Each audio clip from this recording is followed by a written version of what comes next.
boys and girls. I'm here today to read you the tale of Peter Cottontail. Once upon a time, there were 4 little rabbits, and their names were Flopsy, Mopsy, Cottontail, and Peter. They lived with their mother in a sandbank underneath the root of a very big fir tree.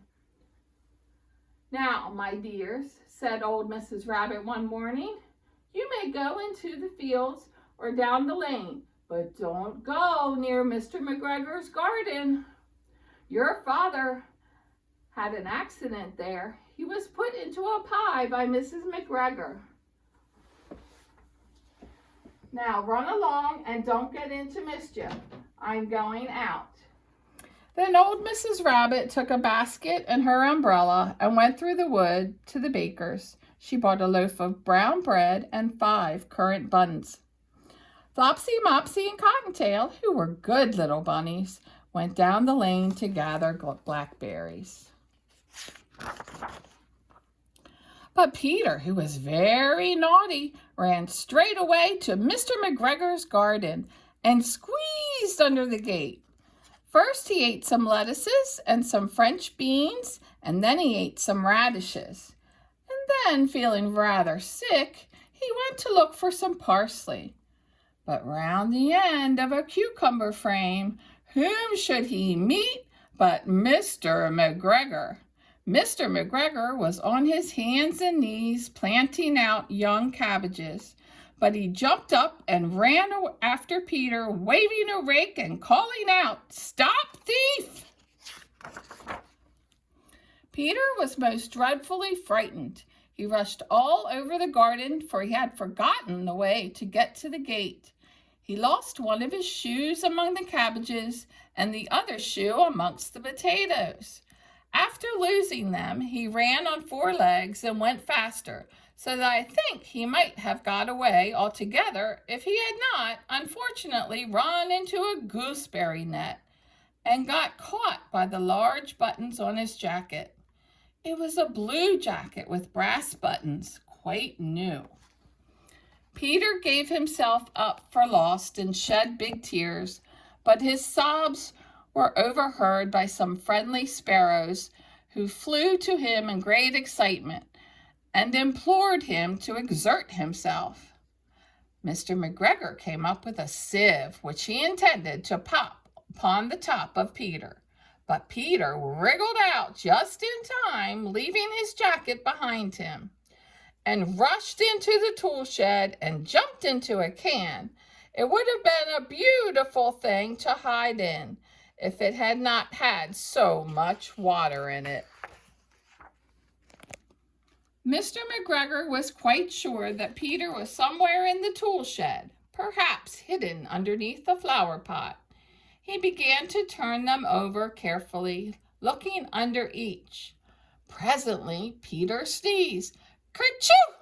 Mr. McGregor was after him in no time, and tried to put his foot upon Peter, who jumped out of a window, upsetting 3 plants. The window was too small for Mr. McGregor, and he was tired of running after Peter. He went back to his work. Peter sat down to rest. He was out of breath and trembling with fright. He had not the least idea which way to go. Also, he was very damp with sitting in that can.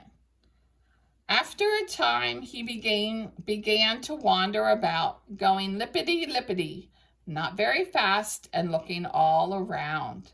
He found a door in a wall, but it was locked, and there was no room for a fat little rabbit to squeeze underneath. An old mouse was running in and out over the stone doorstep, carrying peas and beans to her family in the wood. Peter asked her the way to the gate, but she had such a large pea in her mouth that she could not answer. She only shook her head at him. Peter began to cry. Then he tried to find his way straight across the garden, but he became more and more puzzled. Presently, he came to a pond where Mr. McGregor filled his water cans. A white cat was staring at some goldfish. She sat very, very still, but now and then the tip of her tail twitched as if it were alive. People thought it best to go away without speaking to her. He had heard about cats from his cousin, little Benjamin Bunny. He went back towards the tool shed, but suddenly, quite close to him, he heard the noise of a hoe. Scritch, scratch, scratch, scritch.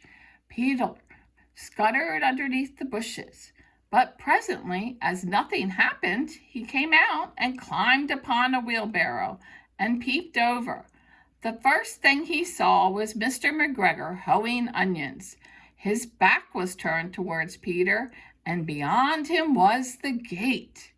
Peter got down very quietly off the wheelbarrow and started running as fast as he could along a straight walk behind some black currant bushes. Mr. McGregor caught sight of him at the corner, but Peter did not care. He slipped underneath the gate and was safe at last in the wood outside the garden.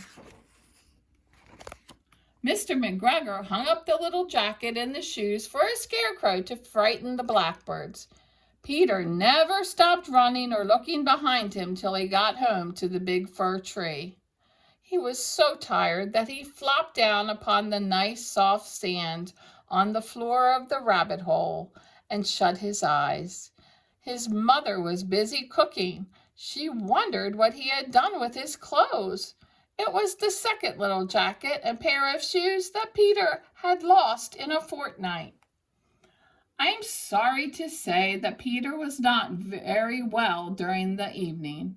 His mother put him to bed and made some chamomile tea, and she gave a dose of it to Peter.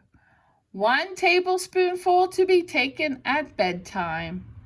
But Flopsy, Mopsy, and Cottontail had bread and milk and blackberries for supper.